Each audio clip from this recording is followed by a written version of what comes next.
Hello,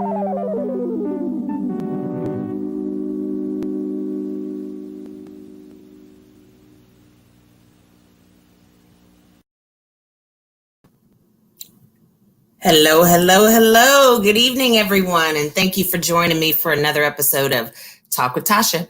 I'm Natasha Harper-Madison, proud City Council representative of District 1 in East and Northeast Austin. The start of the next school year is just weeks away.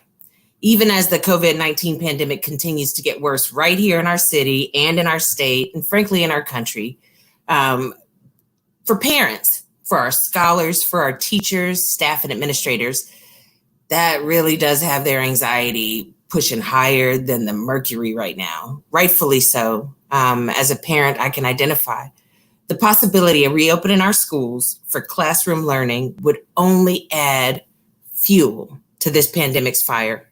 It would create opportunities for the coronavirus to spread, not just amongst our scholars and adults who work at the schools, but also everyone they come into contact with. That includes their siblings, parents, grandparents, and others. On the other hand, relying exclusively on virtual learning does come with its own pitfalls, including real valid equity concerns about families who either don't have access to technology and the internet or the ability to both work and homeschool. Last night, AISD announced that it would start the first 3 weeks of the school year with virtual learning only. So tonight, we're going to talk to top district officials about that specific decision and what they're planning next. I'll also talk to John Ambrust, founder and executive director of the Austin Achieve Public Schools. It's a charter school that has 2 campuses in District 1. Finally, we'll get a boots on the ground perspective from a pair of teachers who will share their insights as well as the lessons they've learned during the final weeks of the last school year. All that's coming up. But as usual, first, I want to remind everyone that COVID-19 infections continue to rise in Austin. This week, Austin Public Health opened a new testing site at Givens Park. They accept, and this is really important, they accept both drive-through and walk-up for testing. Before you go through, really try to make an appointment. The Austin Public Health site, the Austin Public Health COVID-19 site. And before we leave for the evening, I'll make sure to share any and all information that you need, including websites. But just in general, you can find more information on how to do that and more, along with all of the latest news and resources about the pandemic at www.austintexas.gov/COVID-19. Like I said, the Austin Independent School District is moving fast this week as it responds to developments both from our local health officials and our top state leaders. Joining me tonight to shed some light on all that's happened so far and all that could happen in the weeks and months ahead, Ali Ghilarducci is the supervisor of community engagement and external communications for AISD. Prior to working at the district, Ali was an education organization organizer at the campus, now known as Northeast Early College High School, also right here in District 1. So, Ali, thank you for joining us this evening. We really appreciate you coming on. Thanks so much for having me, council member. I don't know that I've ever been referred to as a top district official. Look at you. Well, you know what? I got to tell you, folks that are doing this job and filling these roles and really dedicate themselves to the health, wellness, and education of our scholars, you are leaders in the community and top officials in the community. And we appreciate you so much. And I don't know that y'all hear that enough. So thank you for your service. We really appreciate you. So you want to dive right in? Let's do it. Okay, AISD. We saw big news last night. Can you tell us more about the plans that were announced? Yeah, absolutely. So as of right now, as we know, things are changing daily, Right. but as of right now, current TEA guidelines indicate that school districts have the option to, as you said, offer 100% virtual instruction for the first 3 weeks of school, which I believe brings us to September 7th. And so that's going to give us the opportunity to make sure that we're really, we've been planning all summer, of course. So I think it's going to really give us some great time to build that foundation, making sure that we are training our staff to know that when we are in person, we know what that's going to look like. What are those safety protocols? It gives us some more time for that professional learning and to do that virtual learning experience where if we do go back in person, and then we might, if something happens and we realize that we're going to have to go back to full-time virtual, we'll have all had that experience. And I think it's going to be a much more positive experience than maybe what our families experienced and our staff experienced when we had to do it on the fly. Our academics department has been working nonstop this summer to make sure that this virtual learning experience is far more robust and engaging and comprehensive. So we're going to continue to look to the federal, state, and local authorities for guidance and directives. As I mentioned, things are changing by the day. As early as, I think it was close to 2 o'clock today, I did read an article from the Texas Tribune. They were reporting that TEA said that they intended to give local health authorities greater latitude to determine when it's safe to return to school, which would allow our local context to play a greater role in the district's decision making. But we still don't know exactly what that's going to look like yet.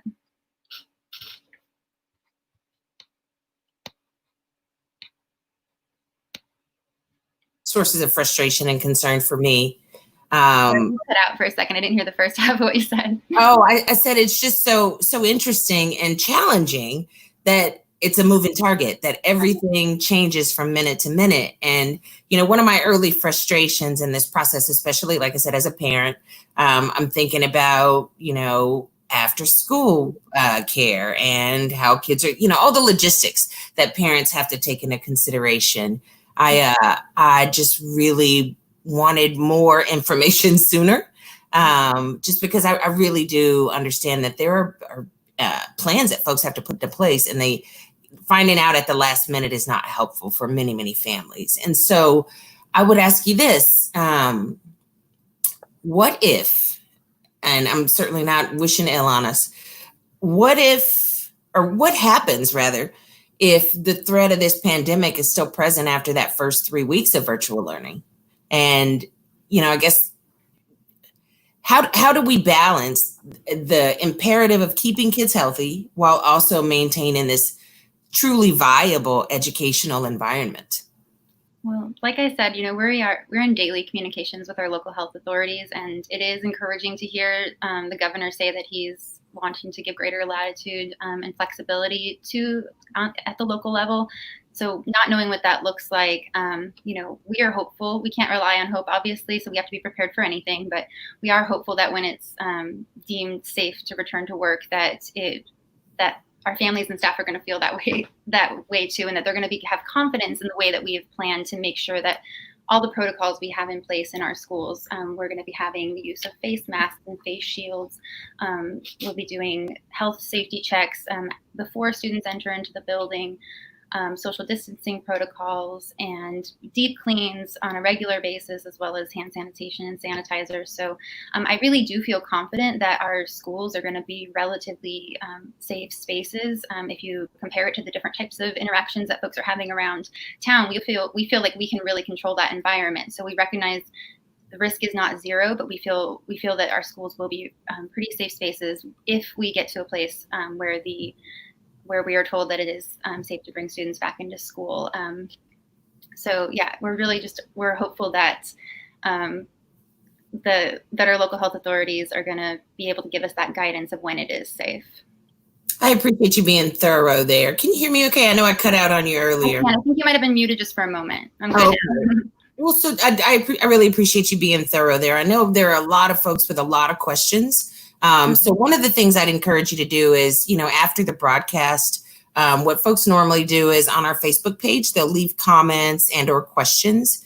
I would encourage you to just sort of peruse the questions. And if anything is aimed at you, or if it's information that, you know and have readily available, feel free to respond to questions and comments and concerns on the Facebook page. So one of the things that, has really, become more apparent, we already knew about the digital divide, right? But I just would like to know, in your opinion, and whether or not there are specific plans to ensure that families and scholars who live on the wrong side of the digital divide, how do we ensure that they keep up with their peers?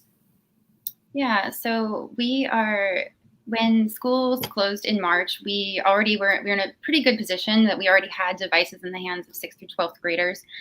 We came up with a plan quickly to get Chromebooks in the hands of students for 3rd through 5th grade.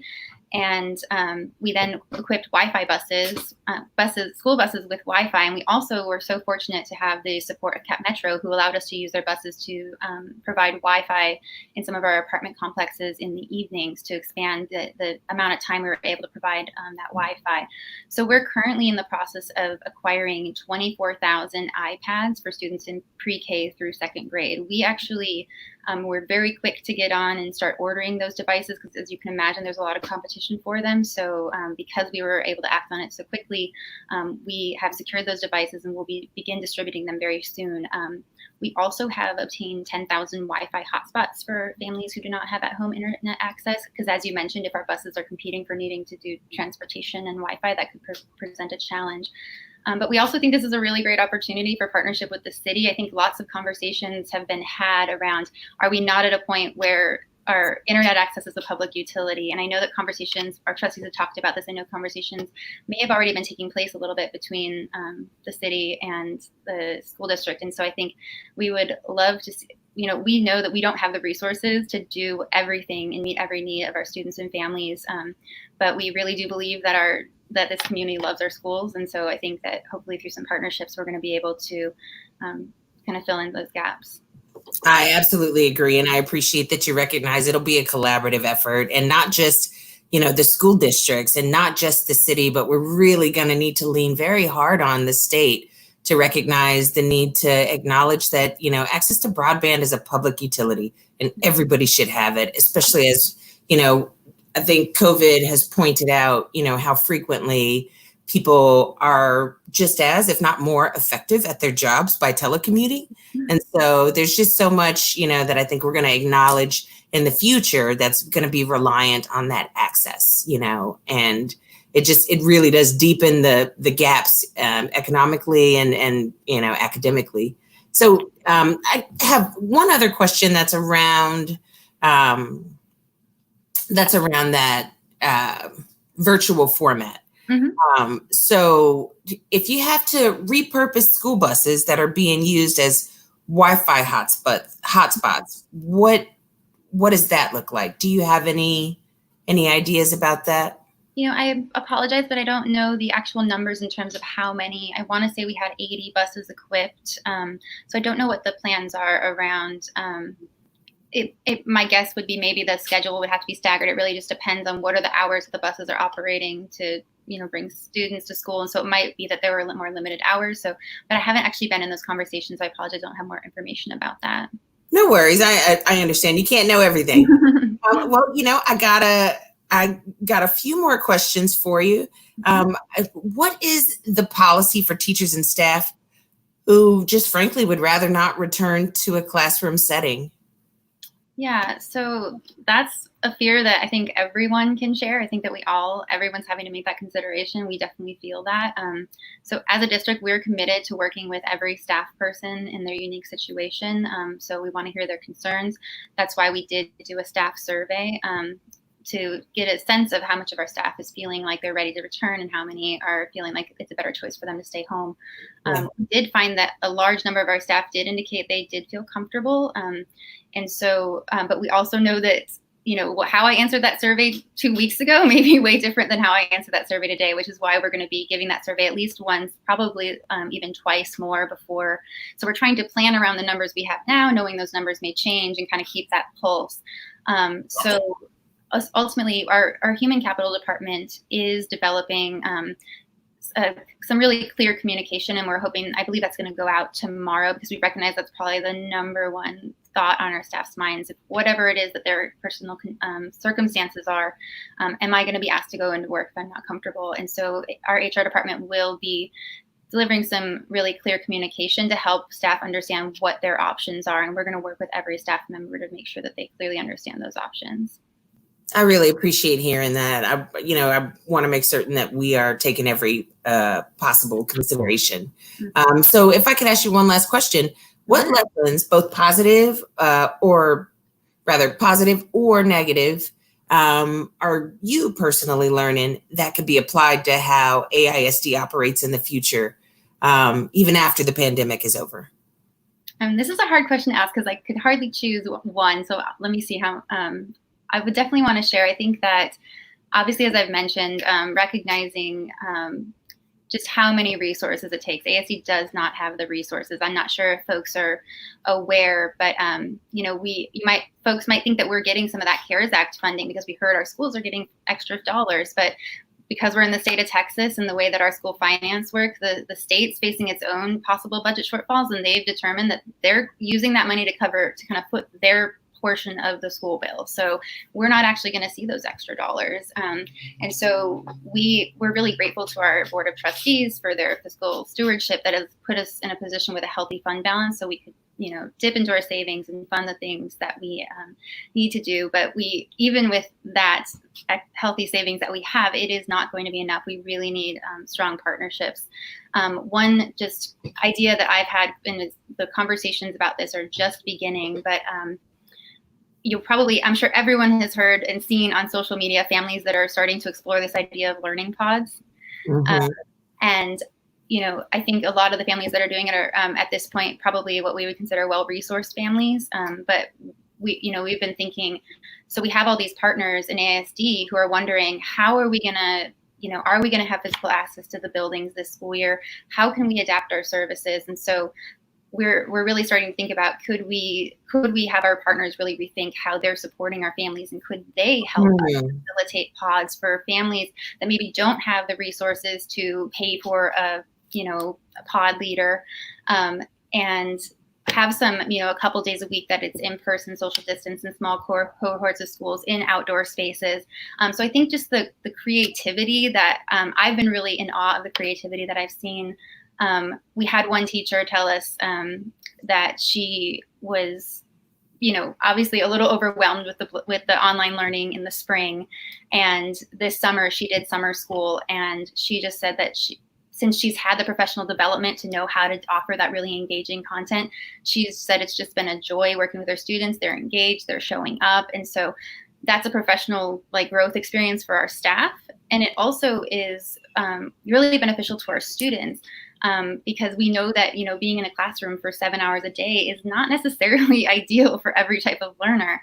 And so we're really excited to see if we're kind of building that muscle of exploring different ways that different students learn.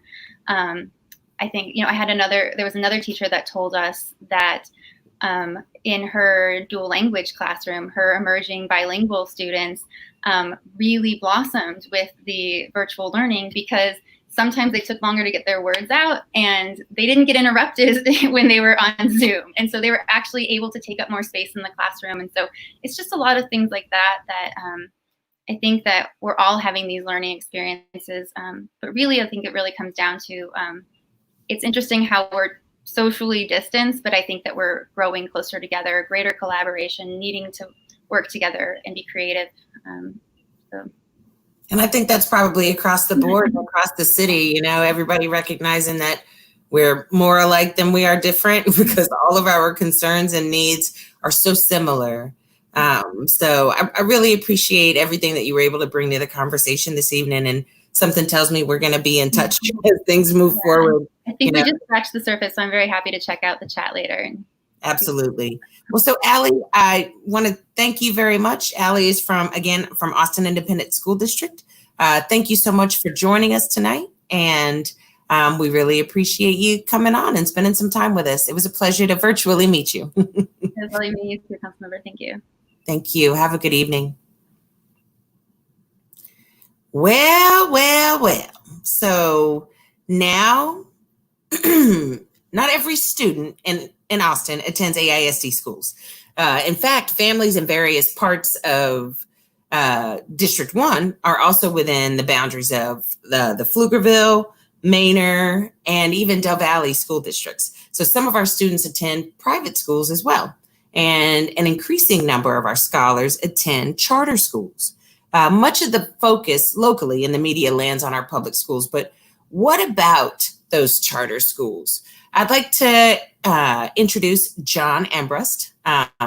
So John is the founder and executive director for Austin Achieve Public Schools.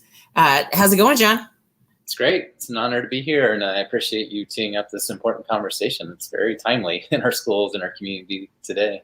Absolutely. I appreciate you joining us, and I'm certain that everybody watching is going to really appreciate, just some candid conversation. So can you give us, let's call it a 60-second summary of Austin Achieve? Yeah, so Austin Achieve is a public charter school located in Northeast Austin, and we have the mission to prepare our students to attend and compete at the nation's top colleges and universities. And we exist because we just believe parents should have a choice in which public school they attend. And if they're not fully satisfied with the local school down the street, they should have the opportunity to opt into a charter school, which can provide different opportunities that may not exist in their local school. So we are proud to serve, just over 2,000 kids now, and have had a few graduating classes and sent all our kids off to college. Awesome. How long have y'all been around? This is our 9th year of operations. We grew from just having 100 kids back in year 1 to, more than a few thousand. Awesome. So, you probably are well aware, most of the public attention since March has been on public school districts. So can you walk us through how Austin Achieve responded to the pandemic and the stay-home orders? Yeah, so Austin Achieve is also a public school, so we certainly faced all the challenges that Ali so well summarized earlier in this conversation. So we moved to distance learning right when schools closed back in March, and our AISD that happened with almost zero notice. So it was really, really difficult for us to make that pivot, but we did it really well, all things considered. Yeah, difficult or challenging is the one sort of universal word right now. I think we're all experiencing challenges just with making the pivots and the shifts.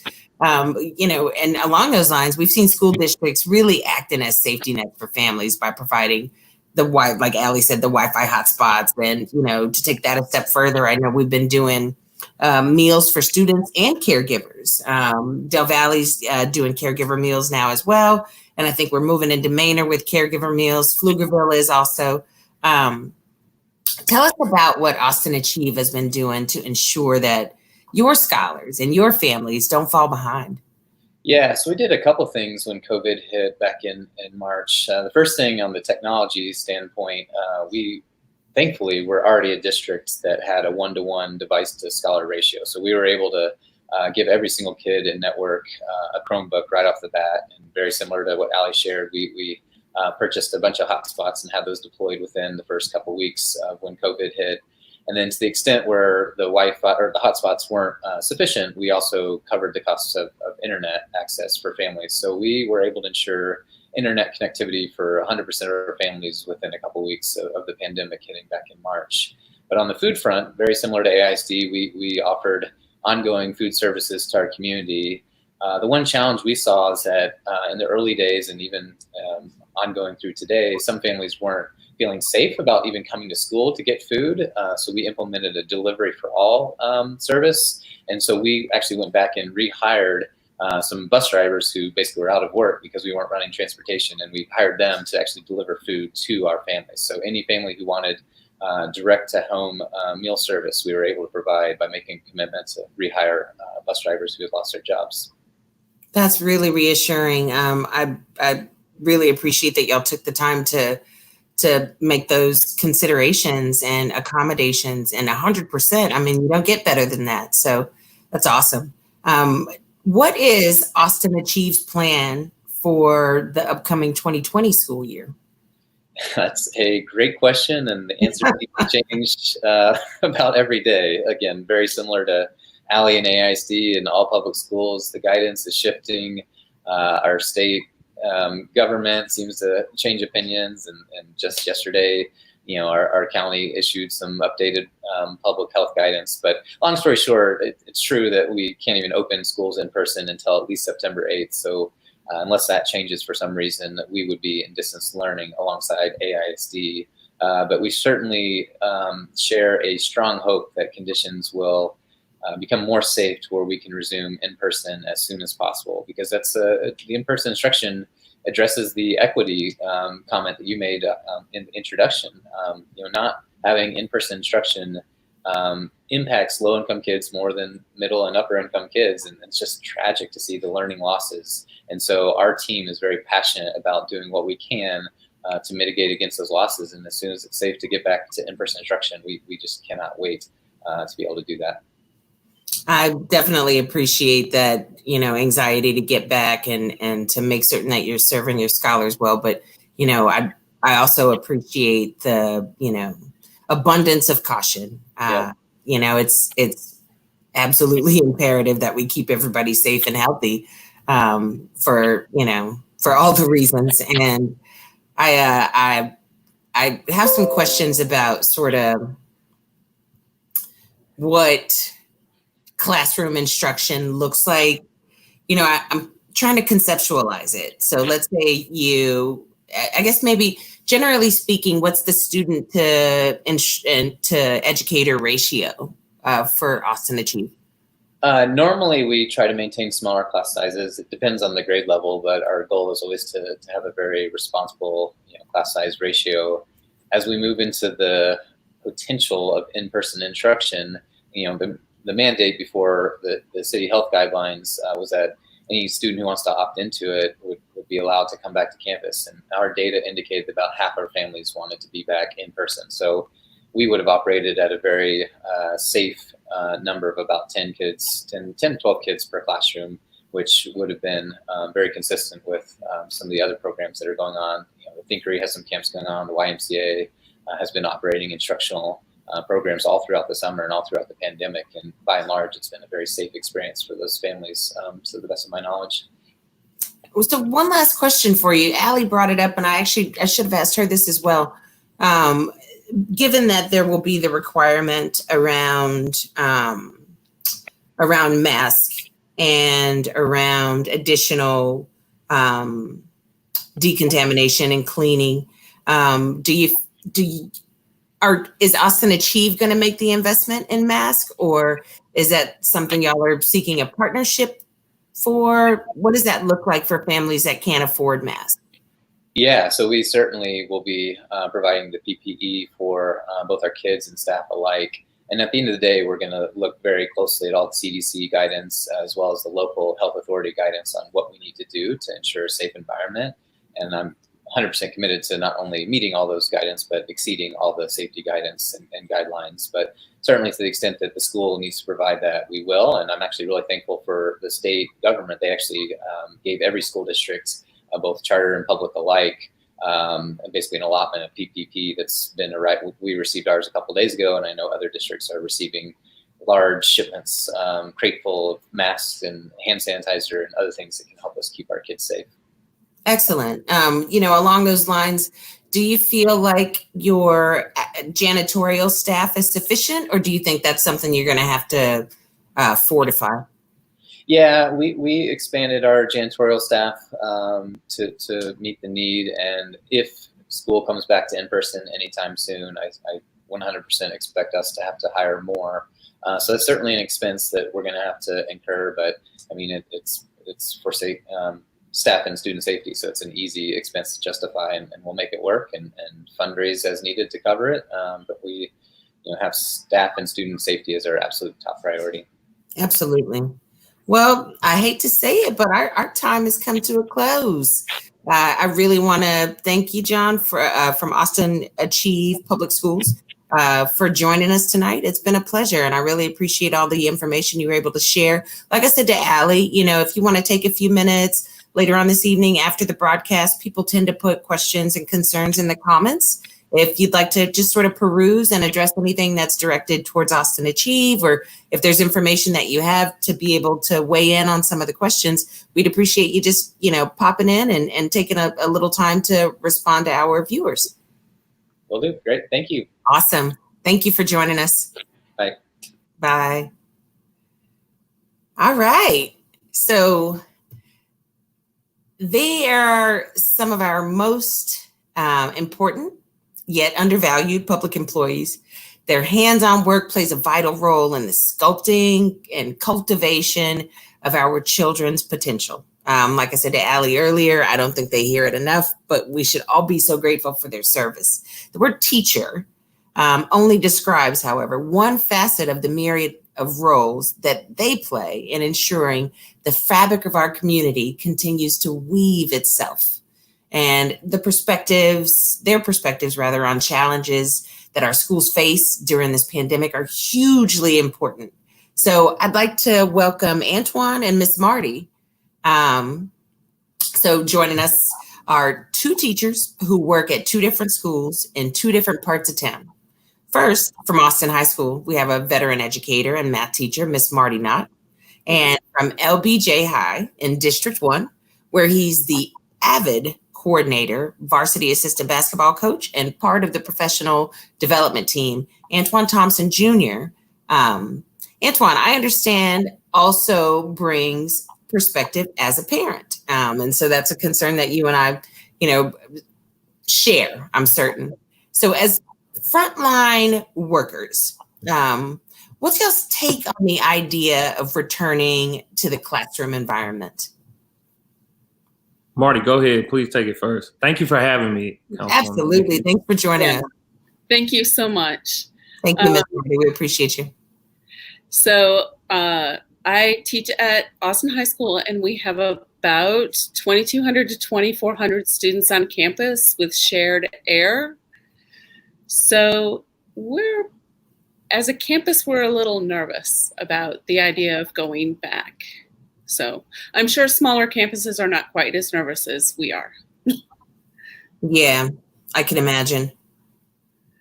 Well, with me being at LBJ, we share a campus with LASA, and it's a unique, thing to even experience on a daily basis with the masses of students that we have. Mm-hmm. Although we have our split this year, I think it's just like speaking to our coaches, it's such a huge concern. Like none of our coaches feel comfortable returning right now. So as coaches, our players want to be with our student athletes. I can't imagine my colleagues who are just general teachers. It's just a sense of uncomfort. Honestly, I have a 3-year-old son who is a cancer survivor, who recently just survived this. I do not feel comfortable putting myself in a situation wanting to experience my scholars, but not knowing the certainty of what I could be stepping into being on campus. I appreciate that. And, just for a little bit of background, I'm a survivor as well. So I'm so glad that that the treatment did what it's supposed to do and that he's here with us and probably running around making a mess as we speak. I bet you never appreciated this more. Say again? Doing a great job. Awesome. Well, but so that said, though, I 100% understand that abundance of caution. I haven't touched another adult human, including my husband, since March 16th. Wow. He's a firefighter, so he basically had to move out of the house because of his constant exposure. So, my husband lives in an RV in the driveway, because we have to take those precautions to keep everybody healthy and well and safe. So I definitely understand your concerns. I have them myself, I wonder, how do you put together a coherent lesson plan under this much uncertainty? Like everybody has said up to this moment, it really is a moving target. Nobody knows exactly what happens next. How do you do that? I personally think it's safest to assume that we are going to be online for a while. Mm-hmm. So sorry, a cat just across the room. I personally am planning all of my lessons as if I'm not going to be able to see my students in person for quite some time. Because I know what I'm doing in the classroom and I can plan by the seat of my pants. But when it comes to teaching online, I need to really plan ahead. So, I'm going to ask a follow-up question there. What does it, I guess I'm thinking of the practical application of attempting to replicate what you do in the classroom and that classroom experience, how do you replicate that in a virtual setting? You don't. You need to really. I think I lost you. You're frozen on my end. Antoine, I'll ask you, Yeah, I'll take that question. This is a new norm. Like the traditional setting of lesson planning, even from when you were in school, when I was in school, this is totally different. So the dynamic of our students understanding this process is something that we are going to have to teach.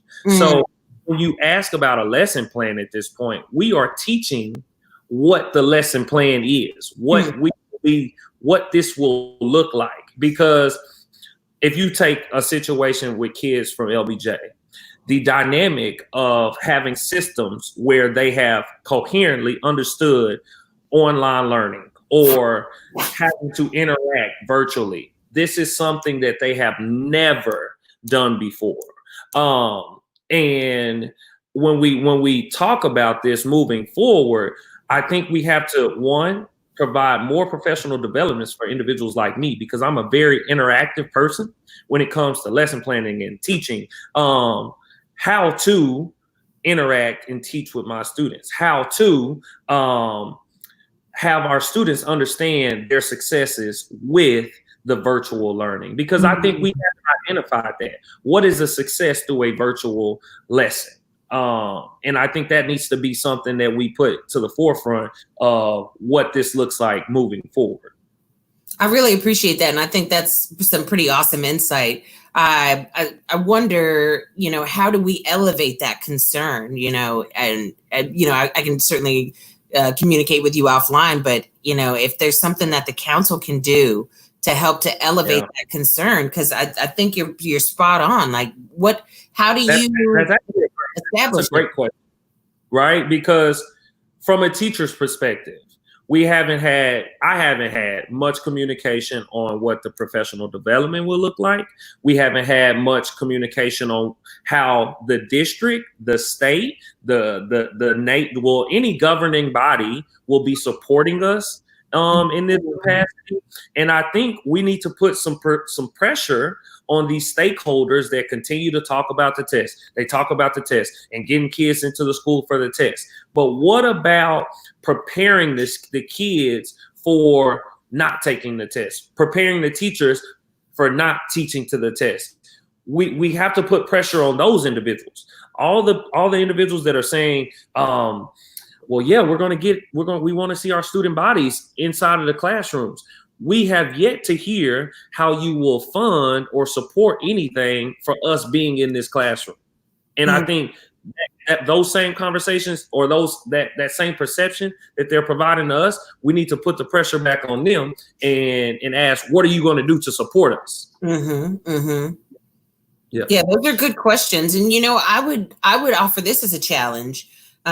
Your colleagues and folks that in the field, I would challenge y'all to put together a list of demands, so to speak, a list of concerns and, ways that not just AISD can be supportive, but AISD's adjacent partners. Allie spoke about these, really important partnerships. And I think the partners should probably inherit all of the concerns, and make it a true collaborative effort. So, everybody really wins. So I'll definitely be circling back to you and some other folks, with some questions along those lines. Like, what does it look like next, and how do we provide and offer the most in the way of support? So let me ask you this. What lessons did you learn during those final weeks of the last school year? I certainly, as a parent, I have my perspective. It was a tailspin. Yeah, like some of the true essence of this is you see the value of teachers. That would be my first thing. Because when it came down to the data, it was on the teachers. When it came down to communication, it was on the teachers. When it came down to building those relationships, those connections, it was still on the teachers. So you see the value of teachers within education right now. That was one huge lesson. Another lesson is I want to speak for our kids because this wouldn't be right if I didn't do that. The kids at LBJ and on the northeast side of town do not have the same support from district officials as they do on the west side of town. And that's just being realistic. It was very unfortunate for me to see the struggle that my students had with the lack of equitable resources to technology. Despite, the city did so much with buses and providing technology, but it was so unrealistic, right? Because a huge percentage of my kids were working upon March 12th. Their parents were unemployed and there wasn't adequate support, right? So how do we provide that governing support to students, to parents, to teachers, to administrators on the northeast side of town? That was a huge thing that I learned because we didn't have those resources.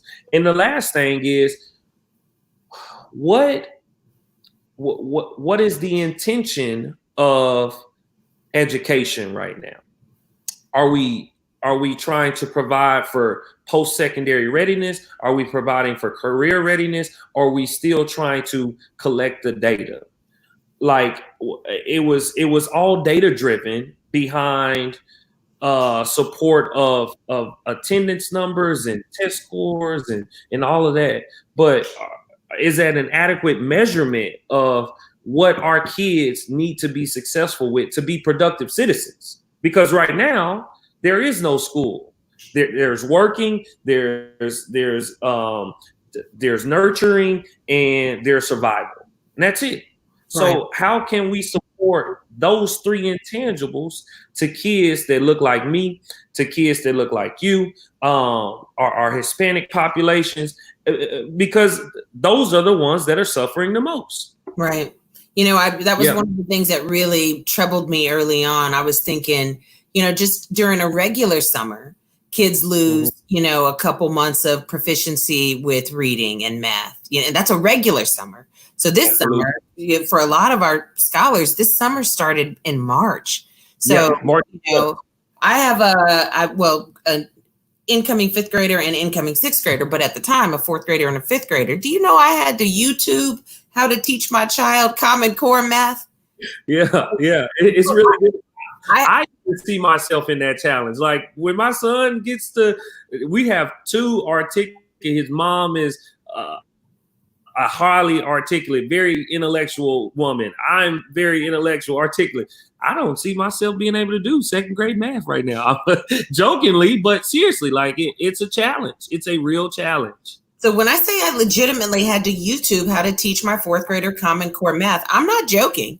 I had to do that, because suddenly mid-March, I became not only their mother, but I became their educator and so much more. So I really thought early on, about my points of privilege, recognizing that I could do that, recognizing that it was, maybe not easy. There were some challenges, but it was possible for me to do my job from home. And that my kids had access to Wi-Fi and had access to devices. But even then it was a challenge trying to work my 9-hour day and teach, for several hours of the day. And, you have to log into the Zoom and then you got to show your face to the teachers. And then it really was a challenging period. And I just kept thinking, what about the kids who don't have these resources and this privilege? What about the kids who are going to need some additional summer instruction anyway? They needed that anyway, pandemic or not, and them not getting it. I really was concerned about all of that. Oh, you're back. Hey, thanks for joining us again, Marty. I have a question. Yes.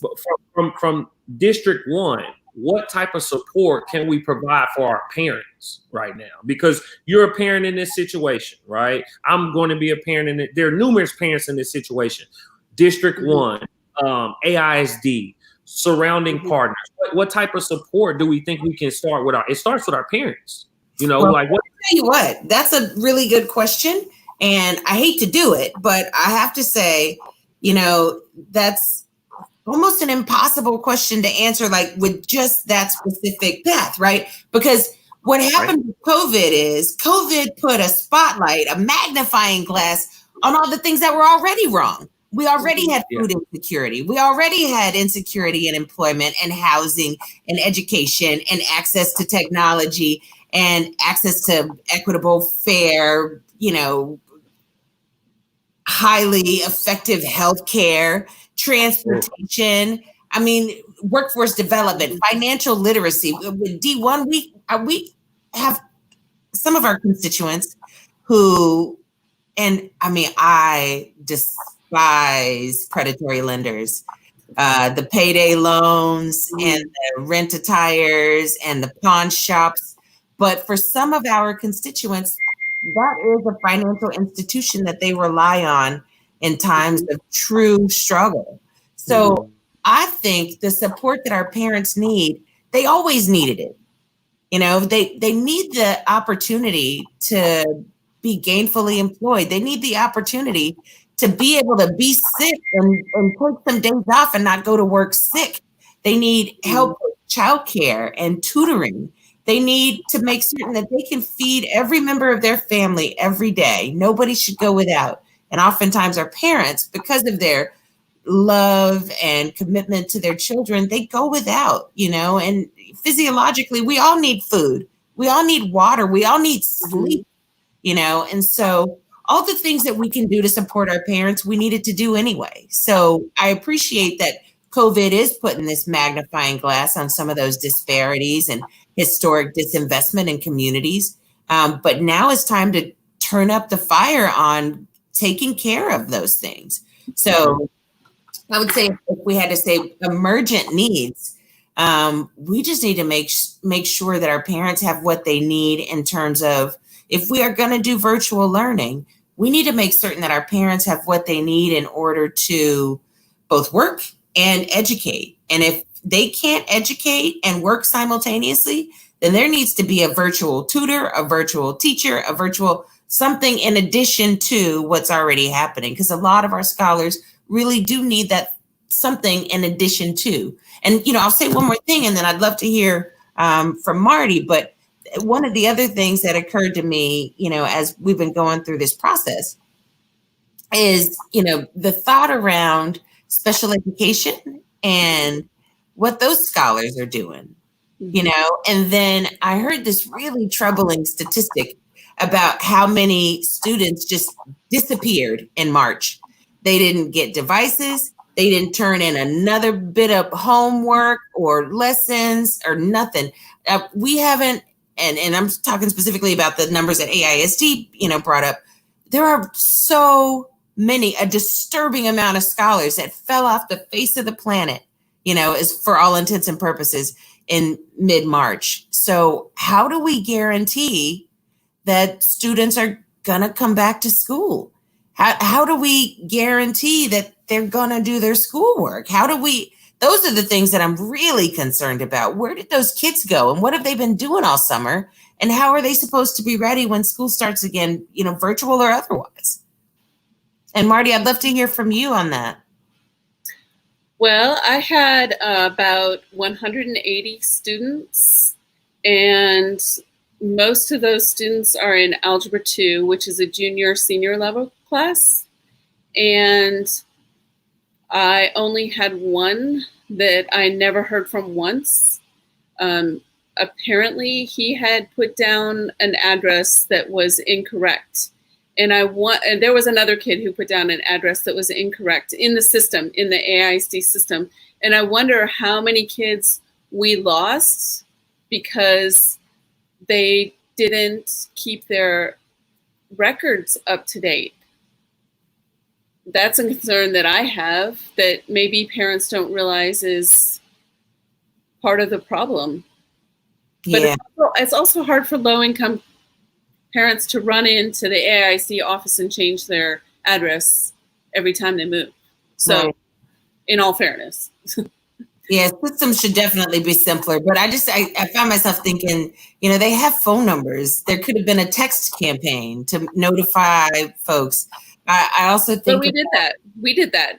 We called, we emailed, I sent postcards. I sent postcards to any kid that I could not get a hold of on the phone. That's fantastic. I'm glad to hear that. I think maybe the next step is some super sleuthing. We can find them on social media. We can get some interns to find them on Instagram. Yeah. And Snapchat. We'll find them because they got to get back to school. They got work to do. You know, we need them. And we need them to be fully prepared and equipped for life and moving forward. So let me ask you this. I already asked Antoine, what lessons did you learn during the final weeks of the last school year? I learned a lot about a lot of kids who were really in the background whenever they were in my physical classroom. They really came out of the woodwork and started communicating with me one-on-one. I had a lot of really wonderful one-on-one relationships with some kids that I really would not have gotten to know otherwise. It was really neat. So I also felt like I was pretty prepared because we had been working really hard with online learning at Austin High School to take care of kids who were not able to come to school. So that's part of my perspective. I appreciate that you had that built in. I also see my daughter's favorite game behind you. Is that Ticket to Ride? It is, yes. I know that box. I know when she's coming down the hallway, I can hear the pieces moving. So I pretend I'm asleep. It's not quite as bad as Monopoly. Doesn't take quite that much time. I tell you what, I think that's something we all have learned as individuals is how to take that self-care time and balance that with that real, quality time with the people that we're able to physically be around. And it's certainly something that I learned, at the end of that last school year and over the course of the summer so far. So Antoine, I want to ask you a question. I'm thinking about, the implications of extracurriculars, like music and athletics. They do so much for brain development and socialization. How do we make sure that this generation of scholars doesn't lose those valuable lessons learned through our extracurricular activities? Wow, you talked about a heavy question. And as a coach, like an ex-collegiate athlete, it's so depressing to know that our dynamic relationships that we build with our kids are now completely altered, right? To answer the question directly, no one knows the answer because just yesterday we began our workouts again at LBJ, and then at 10:49, our athletic coordinator informed us that we were done till further notice. So it's really depressing to know that our kids look forward to those intrinsic motivations for them. And now we have to extract what it is that will cognitively get them involved and physically continue to motivate them.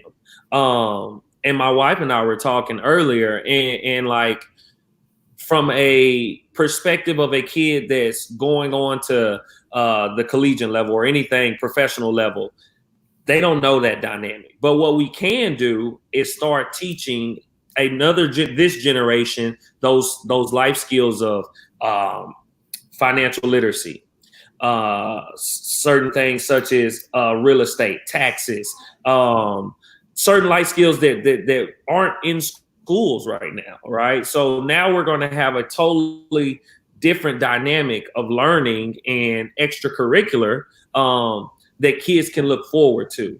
And it's just a huge dynamic that no one will know the answer to with the day-to-day change from the CDC.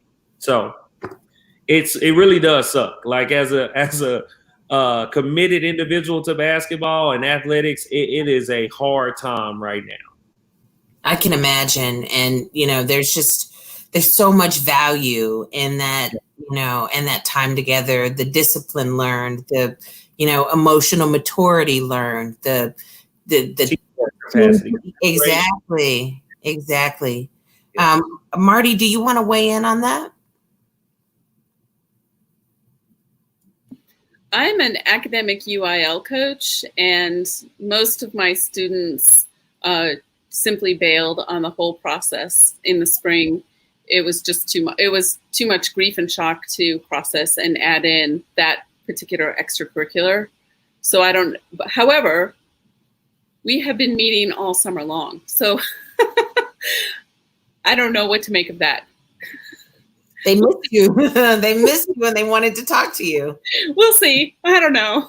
Well, I appreciate that you said the grief and the shock. I think it really did take my kids about a month to just be like, whoa, this is really happening right now. This is for real happening right now. And, you know, and myself included, I think it really took me a while to settle into the new norm, you know, and now here we are having to address, you know, attempting to really, truly get back to normal. And I just don't know that we're there yet. And yeah, I have a lot of concerns. And I think y'all have spoken to most of them this evening, which I really, really appreciate. And I think our audience will too. I know they have a lot of questions. So I would encourage both of you, like I said to our previous guest, at the end of the broadcast, just sort of go to our Facebook page and flick through and see if there's any questions that you know are directed at you or that you can answer. Antoine, I know what it stands for, but I'd like for you to tell our audience what AVID, what's the acronym? So AVID is it's this way, Advancement via Individual Determination. And AVID is our college and career readiness post-secondary program. It's a nationwide program. Since I've been at LBJ, this is my 4th year now at LBJ. Our numbers have increased. The kids are truly intrigued to be in the program, and it's really a great thing. The life skills that you are taught in AVID are phenomenal. Mm-hmm. Are y'all continuing AVID through the virtual platform? Absolutely. Now, this will be the interesting thing. So we have tutorials that we seek out and we do once the school year really gets rolling. So my question to my principal will be like, can we utilize the tutorial in our study groups for the entire campus now? And I think that will be an interesting dynamic for us to implement. And this is where we can use those partners to assist with the tutorials and the study groups. Awesome. I look forward to following up with you. So I'm both Lanier Viking and an LBJ Jaguar. So I went to both, a half and half. So I really appreciate your contribution to our community. Thank you very much for your service. Do you have any final thoughts as we take our leave for the evening? Please keep our students in your prayers. Absolutely. Please keep our parents and our families in your prayers. This is such an interesting thing that no one knows. No one knows. And if we are trying to look at a financial side of this and look at it from an economic side, we're going to hurt our future leaders. So just parents, everyone, take into consideration the realistic viewpoint of this and ask questions. Please ask questions, because I'm asking questions myself. And I want to thank you, Councilwoman, for having me. This was awesome. Hope I can meet with you in a one-on-one basis here soon. I look forward to it. I look forward to it as well. Marty, thank you for being on. Is there anything you'd like to leave us with this evening? I found myself really compelled to have you on after. So the way this happened with Marty is one of her former students saw a post that I made about the show being about education and, you know, insisting.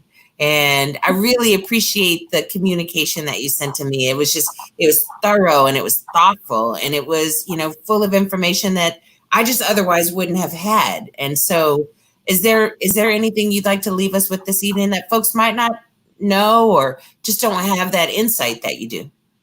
My primary concern that I messaged you was that if we do go back face to face, more than likely it's going to be on again, off again, on again, off again. Right. And I think parents really need to think about that. And the parents who probably most need to think about that are parents who probably don't even have time to sit down and watch this. So the rest of us need to take care of those parents and help them create whatever they need created to support them so that they can get to work. Oh boy, we got work to do, huh? Yes.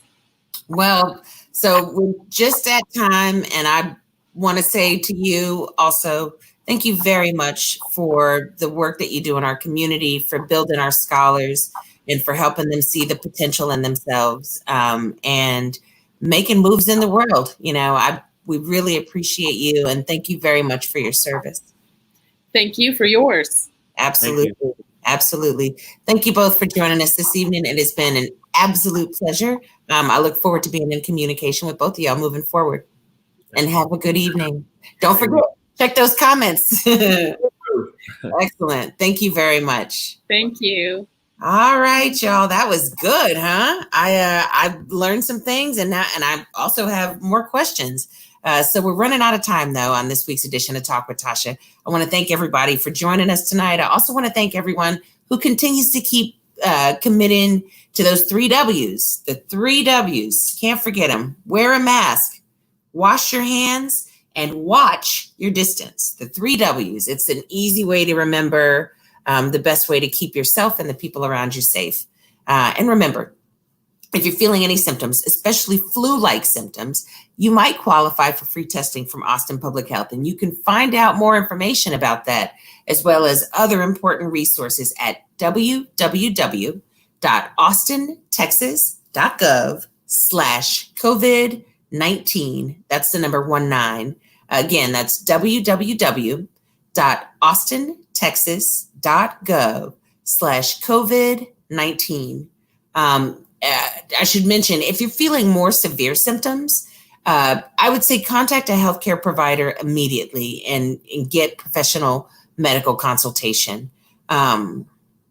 We are all in this together. I think our guests tonight all made reference at some point to the need for collaborative effort. So we truly are all in this together. And the only way to get out of this situation is together. The only way to keep people safe and to flatten that curve is for us to work together. So until next Wednesday, when I'll see y'all right here again, I hope you'll come back. It'll be the same Talk with Tasha time and the same Talk with Tasha place. In the meantime, stay safe, stay healthy, and where you're able, try to have some fun. Good night, everybody.